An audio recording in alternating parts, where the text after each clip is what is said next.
On a cold winter's day, we went up to his attic. Old cobwebs were guarding the gate to his past. I said, Dad, what's under the flag in the corner? He said, a chest full of memories I'd rather forget. Then he suddenly smiled as I opened the locker. Inside was his uniform from the World War. Hi, I'm Dave Grossi. I'm chairman of the Veterans Advisory Committee for the city of Bonita Springs, and we're here at beautiful Riverside Park. And I'd like to give you a little bit of information about the background about how this fantastic memorial came to be. It's been about 4 years in the works. About 4 years ago, we decided to try to raise some funds to establish a Veterans Memorial here in Bonita Springs, and this site here at Riverside Park, which has been the venue for our Memorial Day celebrations and Veterans Day celebrations and 4th of July and Patriots Day on September 11th, was chosen as the perfect venue for this fantastic memorial. This is an all-service memorial. It honors all 6 service branches and honors not only active duty servicemen but also veterans, men, women, living and deceased, who fought in all of our wars. It was established about 2 years ago, and it took about 4 years total to raise all the funds for it, and we finally dedicated this on Veterans Day this year. The photo that you see behind me is an actual photograph that was taken by a Reuters photographer after a convoy was ambushed in Afghanistan several years back during Gulf War II. We don't know the genders of these soldiers, don't know what branch they're with, don't know their names, but they could be anybody. They could be our sons, our daughters, mothers, and fathers. And the motto that you see in the upper right-hand corner, "No One Left Behind," was chosen because that's really the motto of not only our fighting forces for our country, but also a pledge that never will one generation of veterans abandon another. The marble for this monument was chosen because it happens to be the same black granite that was used in the Vietnam Veterans Memorial in Washington, D.C. It's a very highly polished granite that was able to take a laser etching, and it was very fitting that we chose this particular marble, especially on the 30th anniversary of the Veterans Memorial Monument in Washington, D.C. The reverse of the memorial contains the names of those 33 individuals, the people that we call our Gold Star donors, who made significant contributions that made this particular memorial possible. These Gold Star donors are organizations, civic clubs, and individuals, businesses who donated $1,000 or more. And although we had hundreds of contributions, from $5 donations from school children, we decided to honor those individuals who made significant contributions by putting them on the reverse of the memorial. And if you think this memorial is beautiful during the day, you really ought to see it at night, because it's a spectacular memorial in the evening. There's special lights that we had designed especially for use here in Bonita, where there is no uplighting allowed. There are 4-watt bulbs, and they cast a beautiful glow over this particular memorial from about 7:30 at night to about 6:30 in the morning. It's a spectacular sight, and I would invite you all to come on down here in the evening and really enjoy this fantastic edifice.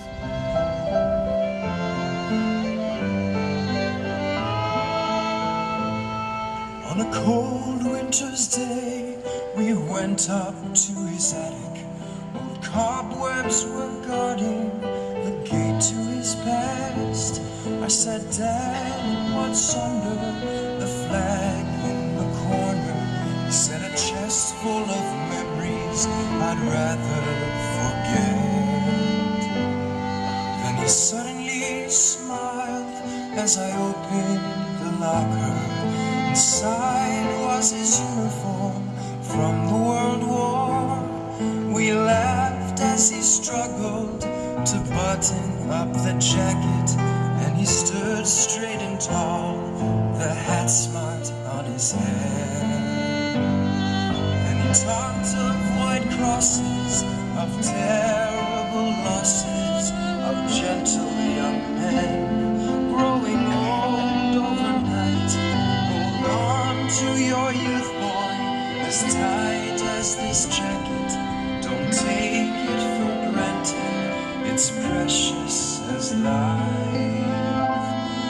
Hold on to your youth, boy, it's precious as life. The hours flew by as he told the whole story. bombs and brave soldiers he knew. The names and the places were etched in his memory. The ghosts of lost comrades would haunt him at night. As we were leaving, he hugged me so sadly. I knew I would never forget. I quietly asked Dad, were you ever wounded? He said, scars of the heart stay with you for life. Then he talked of white crosses, of terrible losses, of gentle young men growing old overnight. Hold on to your as tight as this jacket, don't take it for granted, it's precious as life. Hold on to your youth, boy, it's precious as life.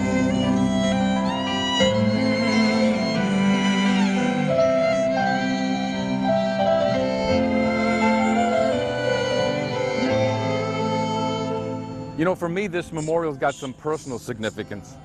I was in Vietnam in 1968 and 1969, and this is, again, the motto of our country's fighting forces, no one left behind. But it's also symbolic of the idea that one generation of veterans will never abandon another. And I know I speak for a lot of Vietnam veterans, that the way that we thought that we were treated when we came back from fighting our war. And yes, it was an unpopular war, but it wasn't a war that we started. We simply heeded the call when our country summoned us. And we felt that our generation of veterans was kind of left behind by society. And we decided to put this particular memorial up as a pledge to the future, and a promise that never will one generation of veterans abandon another. They talked of white crosses, of terrible losses, of gentle young men growing old overnight. Hold on to your youth, boy, as tight as this jacket. Don't take it for granted, it's precious as life. Hold on to your youth, boy, it's precious as life.